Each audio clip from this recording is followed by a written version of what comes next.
Fala pessoal, tudo bem? Estamos iniciando mais um PampaCast, o podcast de empreendedorismo e inovação aqui do Pampa. Tem o propósito de trazer então empreendedores que se destacam aqui no município ou região e trazer um pouco dos cases de inovação, de empreendedorismo.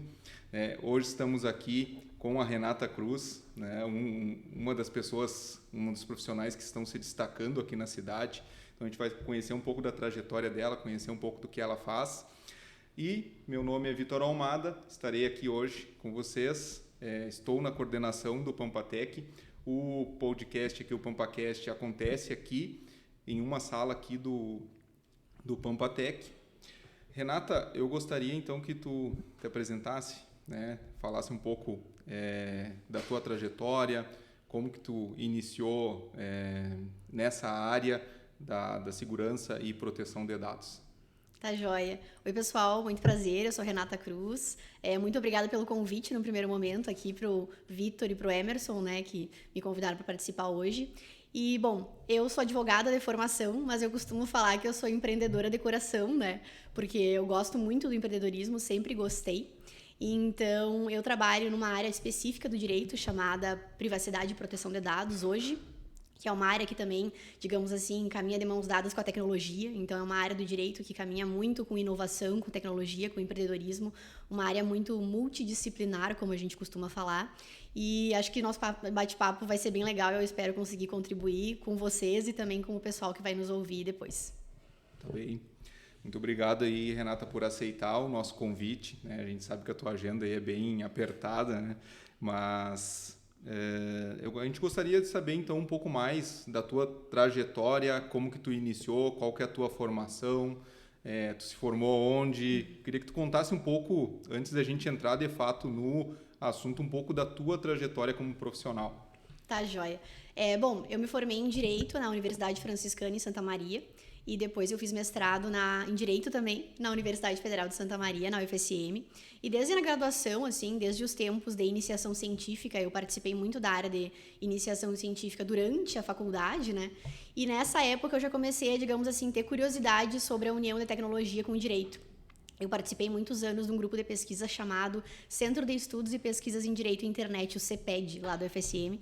E foi lá que, digamos assim, me instigou a entender um pouquinho mais o que era essa conexão do direito com a tecnologia. Porque até então, hoje em dia na faculdade eu não sei, mas até então não tinha uma disciplina obrigatória sobre esse assunto, né? Não tinha uma disciplina específica sobre essa pauta, mas sim nós estudávamos isso, digamos assim, de forma extracurricular nos grupos de pesquisa, enfim, em discussões. Então, lá que eu comecei a instigar um pouquinho lá em 2016, se eu não me engano, 2016, 2017, que eu comecei a me inteirar e instigar um pouquinho sobre esse assunto. E depois, né, no decorrer aí, no final da faculdade e também no andamento do mestrado, digamos assim, eu fui me aprofundando um pouco mais nessa área, né? E também comecei a estudar um pouquinho mais sobre tecnologia, sobre segurança da informação, por mais que não seja, digamos assim, a minha expertise, né? Para atuar nessa área, a gente precisa também conhecer um pouquinho sobre esse assunto. Então, basicamente foi isso. E aí, em 2020, eu decidi que eu queria empreender, já era uma vontade muito forte, e eu acabei unindo, digamos assim, o meu conhecimento técnico, né, com a minha vontade de empreender. Então, em 2020, eu abri a minha empresa, né, uma consultoria, a Eixo Data Lab, que é uma consultoria que trabalha para outras empresas prestando suporte na área de privacidade, proteção de dados e também segurança da informação. Então, desde 2020, estamos aí trabalhando, focados no empreendedorismo, onde eu atrelei, né, uni o meu conhecimento técnico com essa minha vontade de empreender, digamos assim. Tá certo. E é realmente uma área, não digamos, não nova, né? Porque a gente sabe que proteção de dados é algo essencial e não é algo novo, mas que as pessoas ainda desconhecem, ou talvez por não ter uma sanção ou não ter uma lei que regrasse isso, as empresas talvez não levassem isso tão a sério, e agora realmente isso está bem contemporâneo, digamos assim, e as empresas estão buscando conhecer, estão buscando saber, entender um pouco mais. Aqui no nosso ambiente, a gente trabalha com startups, então são empresas que estão ligadas diretamente. E depois é uma pergunta também que eu vou fazer sobre dados sensíveis, não sensíveis, mas algum tipo de dado sempre é coletado, né? Exato. E aí como as empresas vão trabalhar com isso? E nesse contexto histórico, Renata, como que a gente está? É uma pergunta e também eu acredito que seja uma dúvida dos empreendedores. Como que está esse regramento? Como que funciona isso? A nossa lei, a LGPD, já está em funcionamento? Já tem pode ou não acontecer algum tipo de sanção para os empreendedores? Tá, perfeito. Eu gosto sempre de contextualizar as coisas, né? Quem já assistiu alguma aula comigo ou, enfim, algum evento, eu gosto sempre de contextualizar onde nós estamos nesse assunto, né? Então, primeiro, o panorama, assim, mundial, digamos, né? Falando aí a nível mundial, nós temos muito forte na União Europeia o regulamento europeu. Então, antigamente do regulamento europeu, eles já tinham uma diretiva lá no ano de 95, eles já tinham uma diretiva que falava sobre, digamos assim, proteção de dados. Mas, claro que de uma forma muito mais simples. E aí depois foi aprovado, enfim, publicado o regulamento europeu, que é o famoso GDPR, aí para quem já pesquisou alguma coisa sobre o assunto. E o regulamento europeu, digamos assim, foi o guarda-chuva, foi a mãe que deu início a toda essa preocupação mundial com privacidade e proteção de dados, né? E para contextualizar, por que aconteceu isso, né? Por que deu um boom e agora a gente se preocupa com privacidade e proteção de dados? Lá no ano de 2016, nas eleições norte-americanas do Donald Trump, aconteceu um escândalo gigantesco que preocupou o mundo inteiro com relação ao vazamento de dados e à utilização incorreta de informações. Então, em 2016, assim, de forma mais simplificada, né, para resumir um pouco esse caso para vocês, o que aconteceu? Foi contratada uma agência para coletar dados da rede social Facebook na época. Então, vocês devem lembrar, existia aqueles joguinhos de personalidade, onde a gente preenchia os joguinhos ali, o que tu gosta, o que coloca, envia uma foto, enfim, diversas informações que a gente preenchia com um tom de brincadeira, né? Nós, enquanto usuários, digamos assim, usuários da rede social Facebook. E aí, o que acontecia? Aquela rede social, ela coletava informação, né? A gente autorizava, a gente nunca leu os termos das plataformas, né? A gente dizia, concordo, preenchia aquela brincadeira, tinha o teu perfil ali, aquele joguinho que falava sobre a tua personalidade, e tudo bem. Mas o que acontecia nesse caso em específico? Essa plataforma, né, esse joguinho, essa brincadeira, até então, ela coletava informações daqueles usuários, e aí depois o que acontecia? Aquele ok que tu dava permitia que essa empresa coletasse os teus dados, né? Tu que tinha autorizado participar do joguinho, mas além de ti, toda a tua rede de amigos. Então, vamos supor que no teu Facebook tu tivesse 500 amigos, né? Vamos criar digamos assim, um caso hipotético aqui. O Vitor tem 500 amigos lá no Facebook. Tu participando daquela brincadeira, tu fornecia os teus dados, Vitor, mas tu também permitia fornecer 500 outros perfis, né? Dessas outras pessoas, dos teus amigos. E isso foi uma falha de segurança bem grande do próprio Facebook, né? Automaticamente, quando tu aceitava, tu também permitia dos amigos. 500, dos teus amigos que tu tinha na tua rede. Então, automaticamente, tu autorizava utilizar os teus, mas por essa falha de segurança, também permitia que outras pessoas, né, quem estava na tua rede, tivesse as informações coletadas. E com isso, eles conseguiram aí 500 milhões de perfis na época, né, das eleições. E o que eles faziam? Eles estudavam o perfil, então, a partir disso, a partir dessa autorização, eles conseguiam entender qual que é as páginas que o Vitor curtia, quais as fotos que ele gostava, qual que era o perfil dele, se era mais direita, se era mais esquerda, e a partir disso, eles enviavam informações dos candidatos, informações muitas vezes tendenciosas, entendeu? Para mudar o teu posicionamento político, porque era um jogo político na época lá das eleições do Donald Trump, não esquecendo, em 2016. E isso gerou, assim, um escândalo mundial, né? Enfim, a mídia inteira do mundo caiu em cima do Facebook, caiu em cima de toda essa agência, né? É o caso Cambridge Analytica, para quem quiser pesquisar um pouco mais sobre esse assunto, né? O nome desse caso. E foi um escândalo mundial que, digamos assim, abriu os olhos do mundo inteiro de se dar conta de, poxa, dados importam, dados podem, inclusive, influenciar, digamos assim, uma eleição, né? E aí, a partir disso, começou uma corrida para regular esse assunto, do tipo, a gente não pode fazer qualquer coisa com os dados, a gente precisa ter cuidado com isso. E aí iniciou-se, então, na Europa, né, o GDPR hoje, que é o Regulamento Geral de Proteção de Dados da Europa. E, digamos assim, o nosso contexto aqui, a Lei Geral de Proteção de Dados brasileira, agora entrando aqui no Brasil, digamos que somos filhos do regulamento europeu, no sentido de que nos utilizamos de referência, né, várias coisas que tem lá na Europa, aqui para o Brasil, nesse contexto de proteção de dados, porque lá foi o start, né, o pontapé inicial de uma regulação mais forte em cima desse assunto. Mas, claro que respeitando, né, os limites do nosso país e cultura e etc. Então, isso alertou o mundo inteiro. E a gente viu, poxa, a gente não pode utilizar dados para qualquer coisa. Isso é uma informação muito relevante. As empresas, as organizações e os governos começaram a entender o poder que os dados têm, né? Tem aquela famosa frase que vocês provavelmente já devem ter escutado, que dados são o novo petróleo, né? Porque dados têm poder, têm informação e podem influenciar muitas coisas. E a partir disso cria-se, então, a Lei Geral de Proteção de Dados, a LGPD, aqui no Brasil, que o texto dessa lei em si, né, ele é de 2018. Mas com a função que nós tivemos aí, pandemia, enfim, diversas questões, acabou que a legislação brasileira, né, a LGPD, foi publicada somente em 2020. Então, a gente teve um tempinho ali, um delay, para entrar em vigor, como a gente chama, né, para ter a aplicabilidade dessa lei, exato. Mas o delay até que não está tão, porque de 2016 tu disse que iniciou realmente a preocupação com esse assunto. E a aprovação também em Estados Unidos, Europa. Exato, Europa. De leis sobre parecidas com a nossa, Sim, ou que regrassem, digamos assim, a proteção de dados. Exato. Né? Tá. Então, realmente, a gente não está levando em consideração a pandemia, a gente não está... O Brasil não está atrasado, digamos assim, não tem um atraso tão grande, até porque é muito recente mesmo, né, essa preocupação maior, digamos assim, com a proteção de dados. E assim, eu acho que é importante falar, né? Uma coisa que eu gosto muito de enfatizar. Porque o que acontece, né? A gente tem muito essa cabeça de, poxa, o Brasil é o país das leis, né? Cria-se leis para tudo. E a gente tem essa imagem. Mas no caso de privacidade e proteção de dados, a gente foi praticamente assim, nós precisamos disso. Porque se a gente não tivesse, vamos criar um cenário hipotético onde nós não tivéssemos regulação sobre esse assunto, nós estaríamos, inclusive, digamos assim, restritos internacionalmente para ter comércio exterior. Porque os países que possuem legislações sobre privacidade e proteção de dados, eles não querem transitar com países que não têm essa preocupação. Então, a gente realmente precisou entrar nessa corrida de se preocupar com esse assunto, senão a gente ia ficar num cantinho lá escanteado.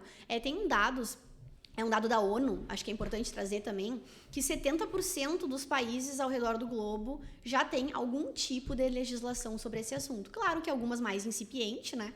Mas num dado geral, 70% dos países ao redor do mundo já tem alguma preocupação com relação a esse assunto. Então, é algo que realmente o Brasil precisava ir atrás, né? Porque às vezes a gente tem essa imagem de, poxa, mais uma legislação, mais uma coisa para eu me preocupar, né? Mas é algo realmente que nós precisávamos fazer. Então, a gente precisava entrar nesse cenário, senão ia nos privar de diversas relações com outros países e também, né, a gente teria uma instabilidade, uma insegurança sobre esse assunto. Tá certo. E um questionamento que sempre os empreendedores nos fazem também é a questão até onde vai a privacidade e a proteção de dados, que são coisas distintas, mas que andam juntos. Qual é o limiar disso? Tá, perfeito. É bom até, assim, digamos, esmiuçar um pouquinho, porque o que acontece, né? O que é privacidade? Privacidade é um contexto, um conceito um pouquinho mais amplo. Então, por exemplo, para o Vitor, talvez privacidade seja ter uma senha no celular, seja ter uma câmera de segurança dentro do seu apartamento, na sua casa, seja ter um portão ou um muro muito alto. E para a Renata, talvez a proteção de dados seja colocar uma senha no telefone, não compartilhar suas informações, privacidade.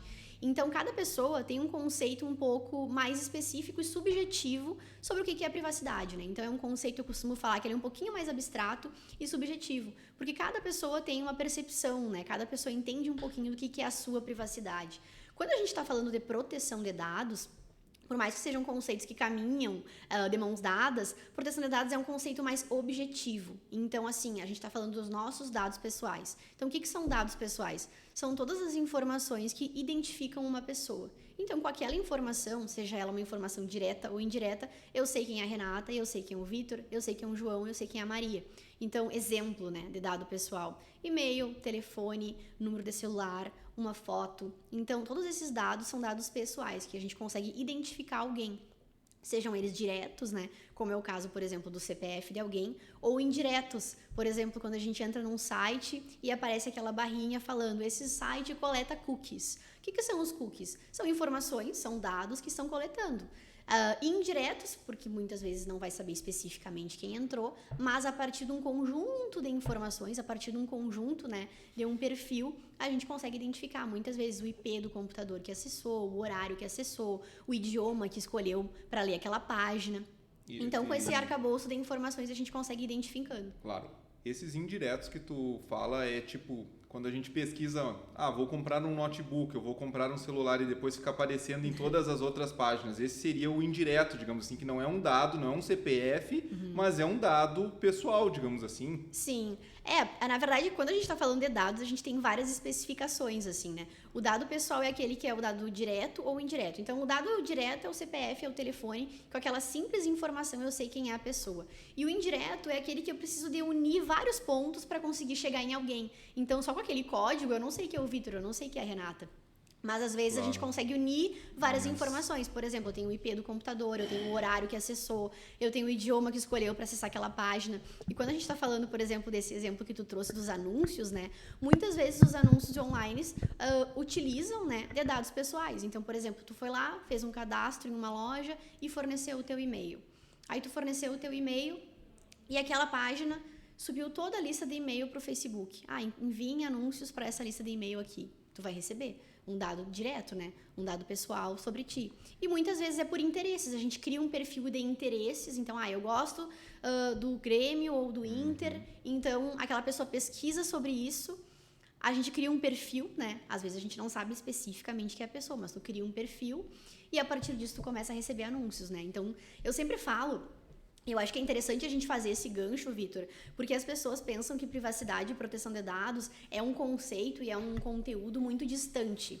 Poxa, quando a gente fala em proteção de dados, as pessoas pensam em Nubank, pensam em Itaú, pensam em grandes empresas e não se dão conta que privacidade e proteção de dados é algo do nosso cotidiano. Então, por exemplo, esses relógios que coletam os nossos batimentos cardíacos, né? A gente está lá fazendo atividade física, né? A gente está fazendo atividade física. A minha tá bem fraca hoje. E a gente está o quê? Coletando informação. Isso são dados sobre ti, são dados de saúde. Então, além de dados pessoais, são dados sensíveis. Mas a partir do momento que tu, por exemplo, vamos dar o exemplo do relógio aqui, que tu aceita, porque em algum momento eu aceitei, eu não lembro, mas eu aceitei, né? Porque a gente aceita sem pensar já. Claro, claro. Eles estão, automaticamente, liberados para usar esses dados. Vamos lá, o que acontece?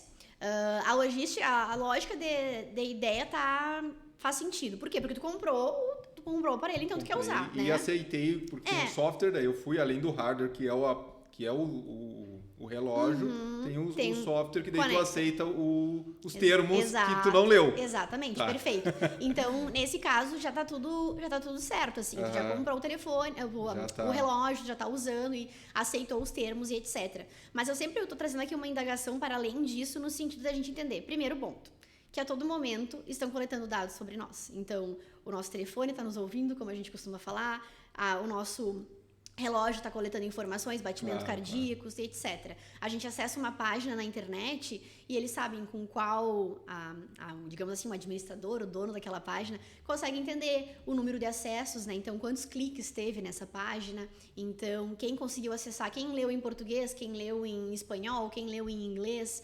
Então, a partir de dados, a partir do rastreio, a gente consegue mensurar. A gente consegue mensurar a partir de dados. Toda a nossa vida em sociedade, praticamente. Eu acho que esse é o primeiro ponto.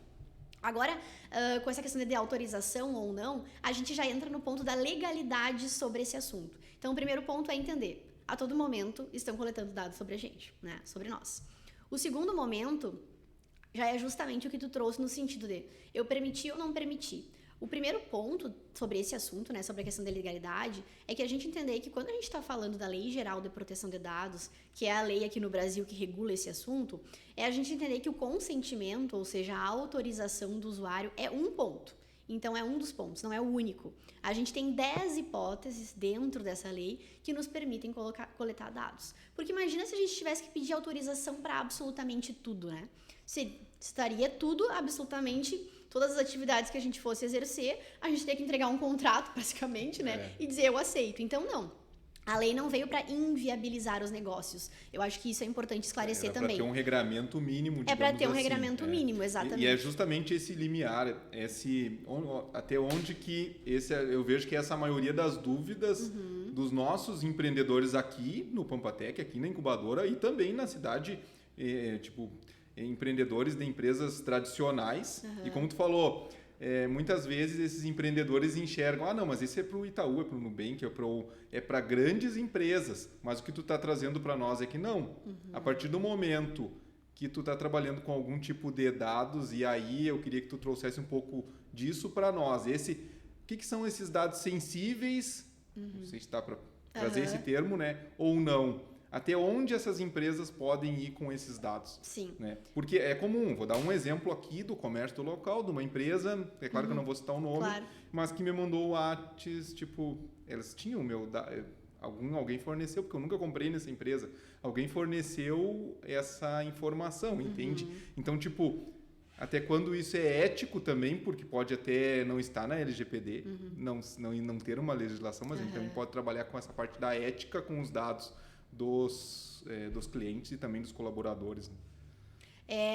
Só para a gente fechar o gancho ali, né? Eu acho que é importante destacar, então, que quando a gente está falando de proteção de dados, aqui no Brasil, Regulamento Brasil, a gente está falando que uma das hipóteses é a autorização do usuário e nós temos outras, né? Então, a gente tem ao total 10 hipóteses que nos permitem coletar informações. Então, a gente tem o costume de falar, eu não autorizei, mas talvez a empresa esteja se valendo de outra possibilidade legal. Eu acho que isso é o primeiro ponto. A autorização do usuário é uma das possibilidades, né? Isso é o primeiro ponto.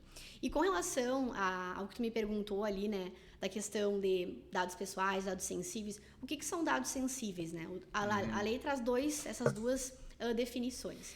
Dado pessoal, então, é aquele dado que identifica uma pessoa. E é importante a gente falar pessoa física. Então, nós aqui em carne e osso, né? A LGPD não está protegendo pessoas jurídicas, o CNPJ. Então, é uma lei que protege pessoas físicas, tá?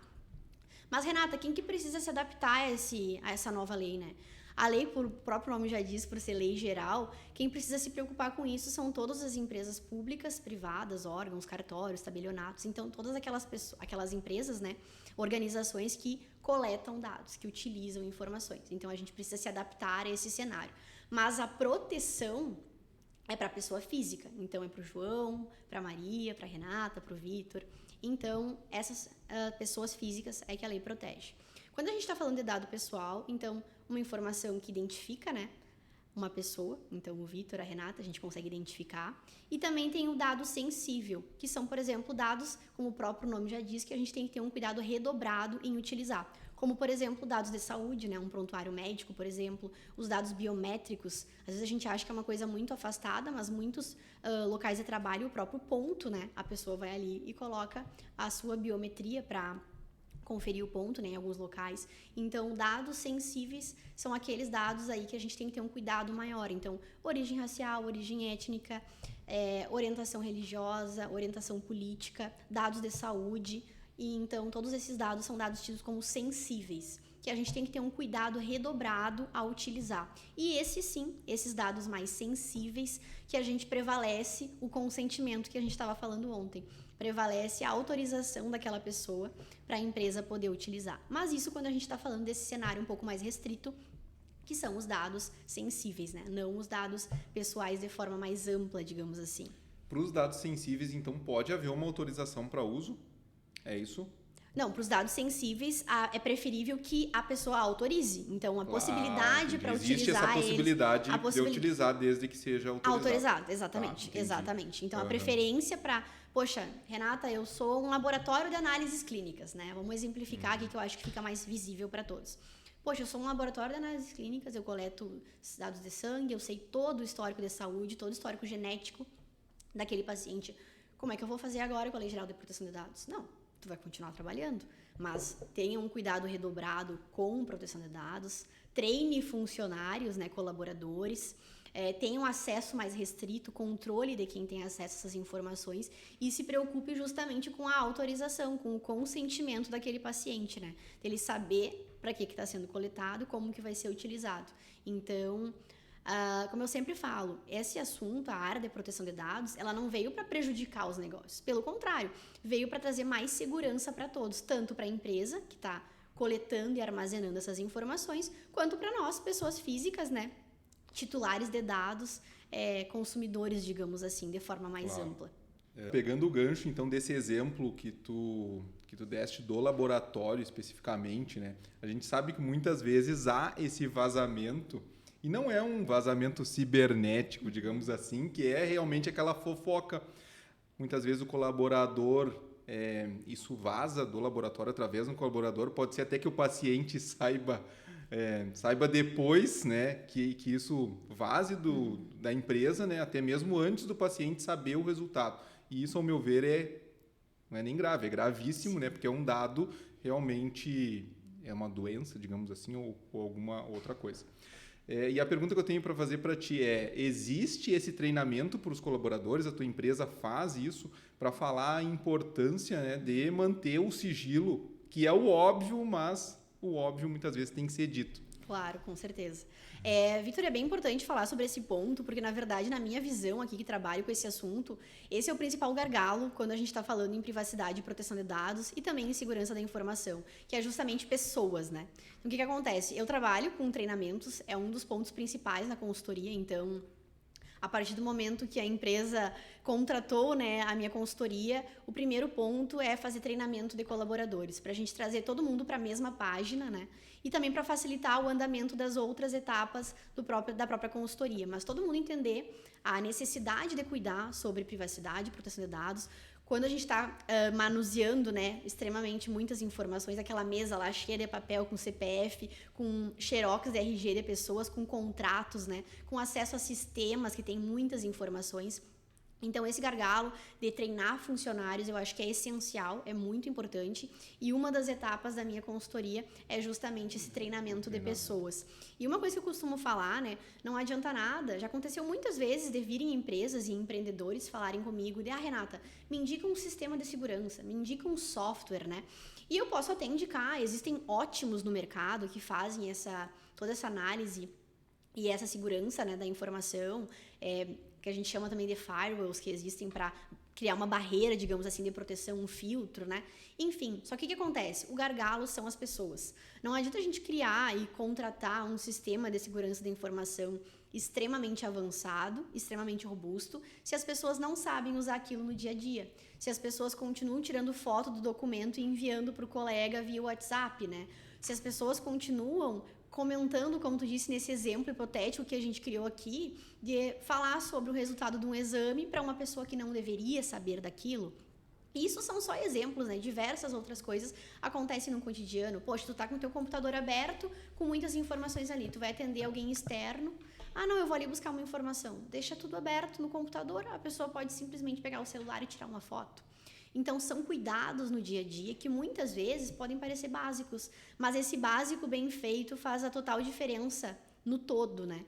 Então, eu sempre digo, antes de se preocuparem em contratarem sistemas robustos de segurança da informação, enfim, se preocupem em treinar os colaboradores e as pessoas entenderem a importância daquilo que está circulando, né? Daquilo que elas têm acesso, a responsabilidade em cima disso, porque a partir desse momento que a gente tem pessoas conscientizadas, a gente consegue desenvolver um trabalho muito melhor ao longo da consultoria e dentro da empresa, e também pessoas muito mais engajadas entendendo sobre esse assunto, sabe? E é muito legal quando a gente vê, quando a gente começa um trabalho e passa alguns meses, né? E a gente vê o nível de maturidade, o quanto o nível de consciência sobre esse assunto melhorou, né? E as pessoas já começam, será que eu posso fazer isso? Será que eu não posso? A velha questão também de, poxa, senhas de todos os acessos colados no computador.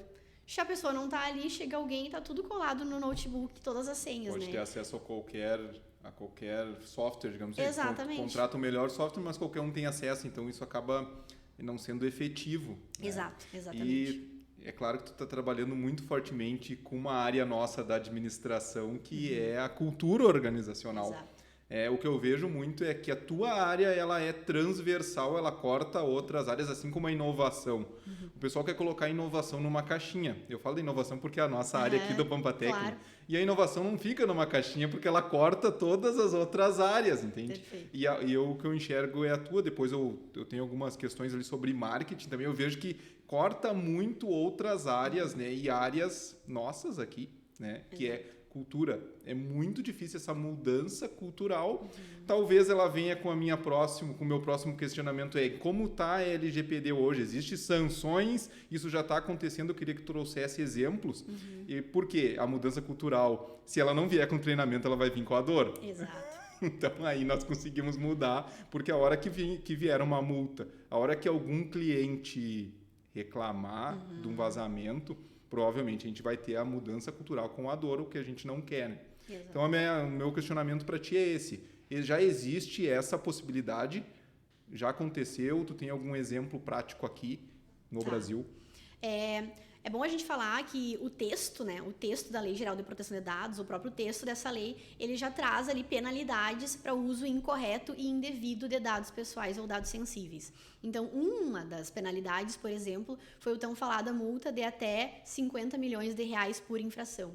Então, a gente já vê que o próprio texto da lei traz isso, que a lei não veio para brincadeira, digamos assim, né? Claro. Então, além disso, tem penalidades como advertência, multa diária, essa multa que pode chegar até o teto de 50 milhões de reais. E também uma que eu acho que assim que é o principal, que se chama publicização da infração. E o que é isso, né? Basicamente, mexe com um pilar muito forte, que é a reputação da empresa. Porque essa possibilidade permite que, caso aquela empresa seja multada, caso ela venha sofrer aí alguma utilização indevida ou incorreta, né, realize a utilização indevida ou incorreta de dados, essa infração ela pode se tornar pública. Então, as pessoas automaticamente vão ficar sabendo e isso mancha diretamente a reputação da empresa, né? Porque não só com o consumidor, com o cliente final, mas muitas vezes com os parceiros comerciais. Porque a gente sabe, eu costumo muito trazer esse exemplo, que uma empresa é como se fosse uma corrente, né? A gente tem vários elos ali. A empresa precisa de um prestador de serviço, precisa de um fornecedor, precisa de um colaborador. Então, a gente tem uma corrente. São vários elos para conseguir fazer aquilo funcionar, né? E quando a gente está falando desse assunto, as empresas, eu noto muito essa mudança no mercado no sentido de, poxa, a empresa aqui está agora adequada à Lei Geral de Proteção de Dados, eu estou treinando colaboradores, eu estou me preocupando com isso. Agora, para eu contratar outras empresas parceiras, eu tenho um critério, eu tenho um filtro. Poxa, tu também tá cuidando de dados aí, porque eu tô fazendo a minha parte aqui e eu não quero me expor a risco, né? Então, a gente chama isso, de forma mais técnica, como gerenciamento de fornecedores, que é basicamente a gente criar um filtro e entender, poxa, eu tô cuidando da minha casa aqui, eu estou me adaptando às novas legislações, eu estou me preocupando com esse assunto, eu estou treinando funcionários, né? A minha empresa, nesse exemplo. E aí, quando eu contrato alguém, esse software, esse parceiro comercial, esse fornecedor vai ter acesso à minha base de dados. Quem me garante que ele está se preocupando com isso também? Então, a gente acaba criando um efeito cascata nesse assunto de que, poxa, se uma pessoa da minha rede, né, se uma empresa, melhor dizendo, daquela rede, começou a dar o pontapé inicial para se preocupar com privacidade e proteção de dados, a partir do momento que vai contratar parceiros comerciais dos mais diversos níveis, quando for contratar esses parceiros comerciais, começa a criar um filtro no sentido de, poxa, eu vou contratar alguém que também está se preocupando com esse assunto. E além disso, tem a questão lá na ponta, que é o consumidor, que é o cliente, que é o titular de dados, né? Que é quando a empresa vende diretamente para o consumidor final. Poxa, hoje em dia a gente recebe golpe de tudo que é lado, né?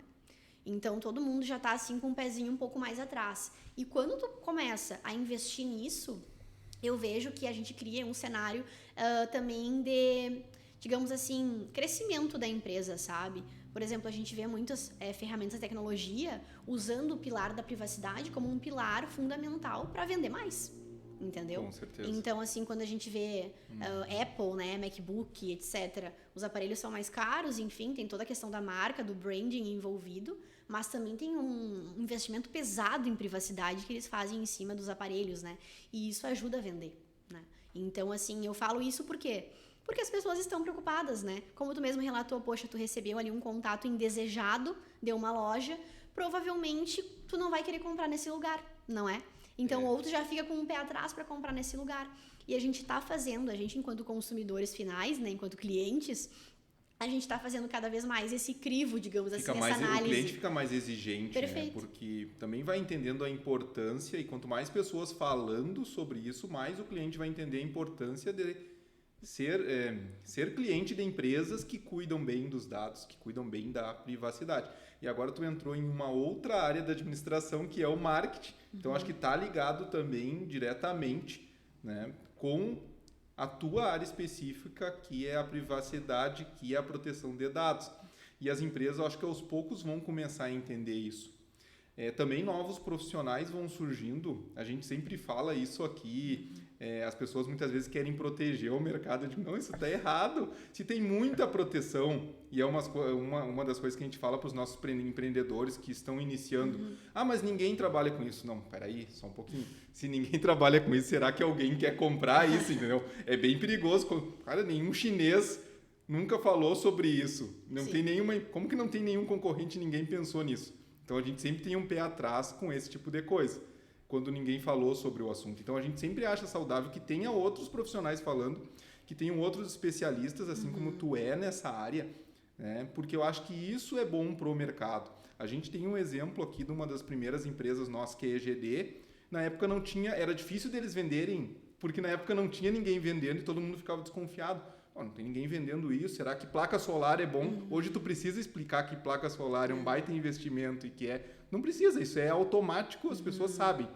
Alguns não, por motivos diversos, não instalaram. Mas as pessoas sabem que é um baita investimento. O conhecimento inicial já foi difundido, Já foi difundido. Então, essa questão de mercado, e até mesmo eu vejo muitos profissionais até aqui da cidade que querem fazer essa proteção de mercado. Eu nunca acho isso saudável, sabe? Eu sempre acho mais interessante que tenham outras pessoas falando sobre o tema. Até porque profissional nenhum consegue atender todo o mercado, nem a Apple consegue atender todo o mercado de celular, entende? Então, é interessante e é saudável que tenham outros profissionais. E tu acha que os cursos de direito hoje estão atendendo, falam sobre esse assunto? Tu tem esse conhecimento? Não sei se, de repente, tem pessoas que estão cursando hoje e que te trouxeram esse feedback. O que acontece? Hoje, assim, eu não sei te dizer se tem disciplinas obrigatórias, né? Se está na grade obrigatória. Então, eu não sei te dizer especificamente sobre isso. Mas muitas disciplinas complementares, com certeza, né? Já existem sobre esse assunto. Como eu falei ali no início, eu me interessei nesse assunto de forma extracurricular, porque eu participava de grupos de pesquisa na UFSM sobre esse assunto. Então, lá a gente falava muito sobre a intersecção do direito com a tecnologia. Porque o que acontece? O que é o direito? O direito é uma forma de organizar a sociedade, né? Então, se a gente tem uma sociedade 100% física, o direito vai regular o físico. Se eu bati o meu carro, poxa, eu quero ser ressarcido, eu quero que a pessoa pague o problema. E agora a gente está numa sociedade muito digital. E o direito, por automaticamente, precisa o quê? Evoluir para também contemplar esse novo status social que nós estamos, nicho, né? Digamos esse assim, novo nicho. Atuação, né? Exato. Então, o direito precisa se atualizar. Então, a gente está agora tendo um crescimento muito forte dessa área, né, de privacidade e proteção de dados, juntamente com segurança da informação. E eu acredito que as faculdades, sim, também agora estão trazendo esse assunto, né? Mas, assim, ainda de forma aprofundada, digamos assim, ainda vai muito para a questão da especialização mesmo, né? Por ser alguma coisa bem nichada, digamos assim. Mas eu vejo cada vez mais o interesse das pessoas em, digamos, dos estudantes de direito em conhecer sobre esse assunto, né? De participar de eventos e etc. Porque é algo que hoje, eu sempre digo, a gente não volta, né? Não é algo que vai voltar atrás. A gente vai partir desse ponto para frente. Então, esses conteúdos, essa pauta, tende a cada vez mais a se aprofundar e não regredir, né? Então, a gente vai cada vez mais avançar, porque hoje em dia a gente já está falando de inteligência artificial, a gente está falando de robô, a gente está falando de muita coisa, onde a gente precisa o quê? O direito, né? Os profissionais aí jurídicos que podem escutar depois o podcast vão ter que buscar se atualizar sobre esses assuntos também, né? Porque é um nicho, é uma oportunidade de mercado para quem tem interesse. E para te responder com relação ao marketing, que tu fez o gancho anteriormente, o marketing também, né, tem muita relação no sentido de que para o marketing funcionar, o marketing precisa coletar dados, precisa coletar informações. E aí, não é que não possa, né? Mais uma vez eu vou voltar nessa tecla, digamos assim, de que quando a gente está falando em privacidade e proteção de dados, a coleta de dados vai continuar existindo, mas ela traz um limite, né? Então, entender até o limite, digamos assim, que é saudável, que é permitido e aquilo que já ultrapassa. Então, a gente tem que entender como fazer essa coleta. Porque essa coleta adequada e ética não tem problema nenhum, né? Claro. É saudável existir esse marketing. A gente gosta de receber informação personalizada. Imagina tu começar a receber anúncio de coisa que não tem nada a ver contigo. Não faz sentido. Isso acontece muito. Então, assim, essa questão de coleta de dados, ela ajuda muito a criar perfis e entender quais que são os gostos da Renata para enviar conteúdos e enviar produtos para os gostos da Renata. E assim com as outras pessoas também, né? Então a área de privacidade e proteção de dados impacta bastante, digamos assim, o marketing, né? Porque o que acontecia antigamente, né? Essas grandes empresas de marketing, muitas vezes elas coletavam dados, elas compravam dados frios. Então aí, quem está escutando o podcast, provavelmente deve lembrar, e tu também, Vitor, deve lembrar, que antigamente se vendia base de dados. Tu comprava, eu quero uma base de 5.000 e-mails, quanto que é? Tinha sites, tinha ferramentas que vendiam isso. Então, eu comecei minha empresa do zero, eu vou lá e eu compro uma base de e-mails, né, uma base de leads, que a gente chama, e eu começo a enviar, disparar ali, alguém talvez vá comprar de mim. Mandar o spam. Mandar pro spam. E aí, hoje em dia, com a Lei Geral de Proteção de Dados, não é mais permitido eu comprar informações, né? Como é que eu vou comprar um dado que eu não sei de onde veio, eu não sei a procedência, como a gente diz. Também. Então, a gente não tem noção. E fora que, em questão da estratégia comercial, isso é muito vago também, né? Hoje em dia, as empresas estão cada vez mais preocupadas em criar relacionamento com o seu cliente e a pessoa efetivamente querer comprar de ti, né?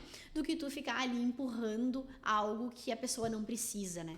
Então, esse relacionamento eu vejo que é muito importante e a gente precisa coletar dados para fazer esse relacionamento, mas a gente tem que fazer isso da forma correta e entender os limites para isso, eu acho que é o principal. Para o marketing, o efeito é muito positivo, a gente já tem isso, a gente vive isso na prática aqui. Os nossos eventos do Pampatec, eles, digamos assim, eles mudaram de status depois que a gente começou a usar a persona, né? A fazer. E por quê? Porque é um público muito restrito, é um público do empreendedorismo, da inovação, e a gente consegue alcançar esse público. Então é ótimo. Fazendo da forma correta é realmente algo incrível, né? E foi um passo gigantesco também para o marketing, porque certeza. Era difícil tu alcançar pessoas, que a gente trabalhava com segmento de cliente. Hoje não é mais, caiu por terra o segmento de Exato. Clientes, né? Hoje tu consegue trabalhar a persona com gostos e questões muito pessoais mesmo, Exato. Que tu consegue atingir um público muito, muito específico, né?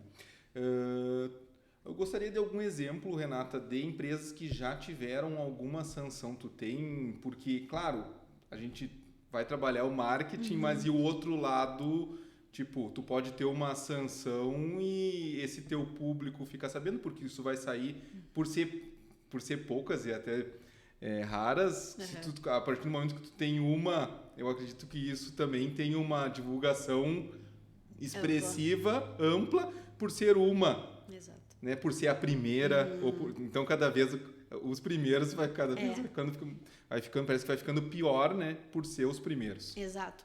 Nós temos sim, a primeira penalidade foi aplicada agora em 2023 para uma empresa de telemarketing e foi uma microempresa até, o que surpreendeu bastante quem trabalhava nessa área, que a multa, né? O valor total foi de R$14.400, então o que impacta bastante no bolso, mas retomando exatamente o que tu falou, né? É a questão justamente da reputação dessa empresa, porque aí a mídia inteira falando que a Instagram, né, Facebook, a gente sabe que hoje em dia as coisas se replicam com uma facilidade absurda.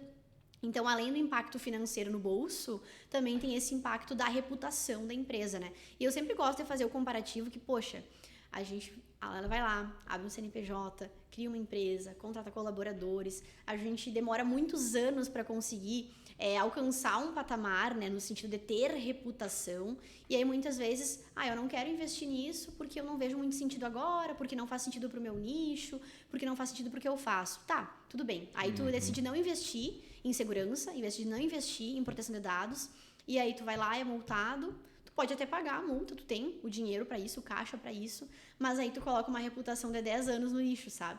Então, no lixo não, mas prejudicada, né? Manchada, digamos assim. Muito.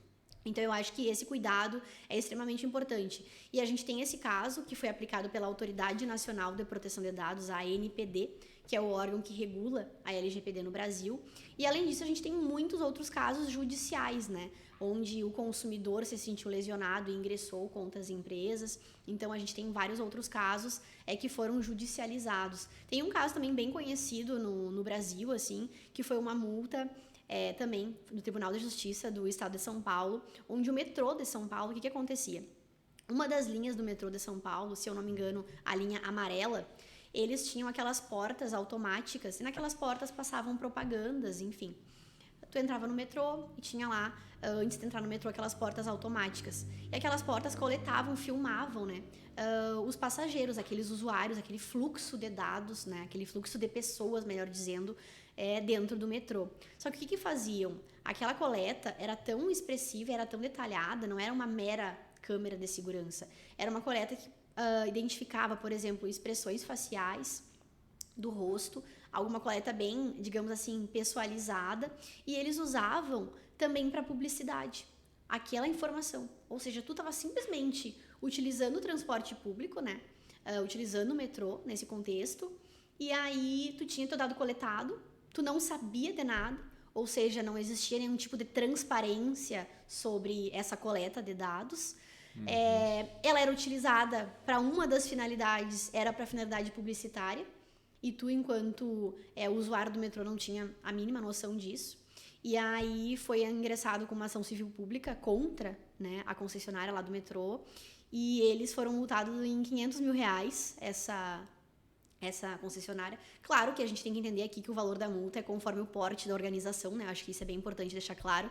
O meu papel não é aqui aterrorizar ninguém, claro, mas mostrar, assim, que está tendo uma preocupação das autoridades com esse assunto, né? Tanto a nível administrativo, ou seja, a Autoridade Nacional de Proteção de Dados, a ANPD, pode te multar a nível administrativo, digamos assim, para facilitar a compreensão, né? Quando a gente está falando do CDC, do Código de Defesa do Consumidor, a gente tem o PROCON. E quando a gente está falando da LGPD, da Lei Geral de Proteção de Dados, a gente tem a ANPD como autoridade competente. E além disso, né, além dos órgãos administrativos, a gente também tem os órgãos judiciais, enfim, né, no geral, o Ministério Público, enfim, defensorias e o próprio judiciário como um todo, que as pessoas podem ingressar, né, para se sentirem, caso se sintam lesionadas, ingressar solicitando algo relacionado a isso. Depois vai ser analisado o mérito, se é pertinente ou não. E qual a ligação disso com o CDC? Existe uma ligação concreta, assim, entre a LGPD e Código de Defesa do Consumidor? Eu vejo eles como muito similar, Vitor. O que acontece nesse caminhar, né? Quando iniciou o Código de Defesa do Consumidor, ele tem mais de 30 anos já e é exemplo, assim, para muitos países, o nosso Código de Defesa do Consumidor. Quando ele começou, lá, né, há alguns bons anos atrás, aí já tem 30 anos, todo mundo pensava, poxa, isso aqui vai complicar meu negócio, não faz sentido, vai ser só um problema, vai ser mais uma lei. As pessoas não tinham conhecimento sobre aquilo. Só que hoje, com o andar desse caminho, né, todo mundo já tem uma noção básica de, poxa, eu comprei algum defeito, teve problema, eu posso entrar em contato com a empresa, enfim. Então, as pessoas começaram a se empoderar desse conhecimento, desses direitos enquanto consumidores, né. E quando a gente está falando da LGPD, eu entendo que o caminho também vai ser nessa lógica, no sentido de que, poxa, hoje talvez seja muito novo esse assunto para o consumidor, né, para aquele titular de dados, aquele cliente final. Mas com o passar dos anos, cada vez mais as pessoas vão se empoderando desse assunto. Hoje em dia, as pessoas já não gostam de ficar recebendo um monte de spam no e-mail, de ficar recebendo um monte de oferta via WhatsApp. Então, esse caminhar da lei eu vejo como muito similar ao CDC. E também o próprio conteúdo, né, o núcleo do assunto, digamos assim, também é muito conectado, né? Quando a gente está falando do CDC, a gente está falando lá do consumidor final. E quando a gente está falando da LGPD, a gente também está falando ali do titular, né? Então, eu acho que a gente tem muita ligação, sim, do Código de Defesa do Consumidor com a Lei Geral de Proteção de Dados. Tem uma proximidade, uma correlação, porque visa nada mais do que proteger uma pessoa física, né? Então, ambos visam isso. Tá bem, perfeito. Por acaso, essa semana eu vi 2 notícias ali de invasões de hackers. Uma foi nos cassinos, né, nos Estados Unidos. Os cassinos foram invadidos ali. E também na Apple, que teve que fazer uma atualização de emergência por conta de invasões também. Existem empresas hoje especializadas em proteção de dados, principalmente contra ataques cibernéticos. A gente tem isso?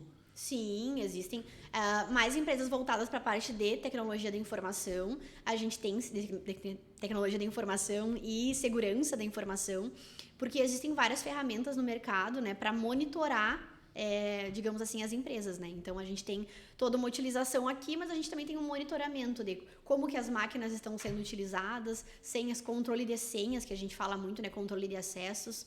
Então, tem várias ferramentas hoje no mercado que trabalham com isso, né? E empresas que também atuam com segurança e privacidade e proteção de dados nessa área mais voltada para a tecnologia, digamos assim, claro, né? Perfeito. Tá bem. Renata, a gente está indo já para o final do nosso podcast, né?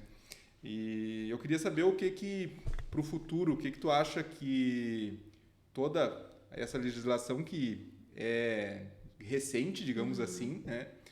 Qual que tu acha que vai ser o grande passo? Será que vai ser essa mudança cultural? O que tu imagina para o futuro, principalmente com a nossa lei brasileira, que é a LGPD? Olha, eu vejo um avanço nessa área, né, bem grande, assim, tanto para os profissionais aí do direito que querem se aprofundar nisso, quanto para os profissionais da tecnologia, da segurança da informação, porque isso é realmente necessário, né? Como eu falei alguns minutinhos atrás, a gente não vai retroceder nesse assunto. Pelo contrário, acredito que a tendência é cada vez mais avançarmos.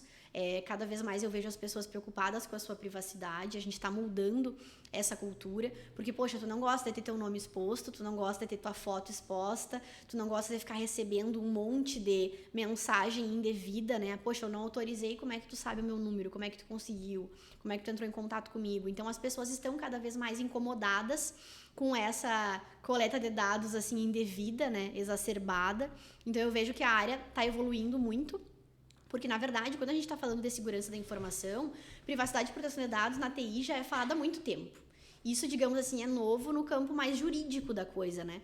Porque agora a gente tem uma legislação para regular isso.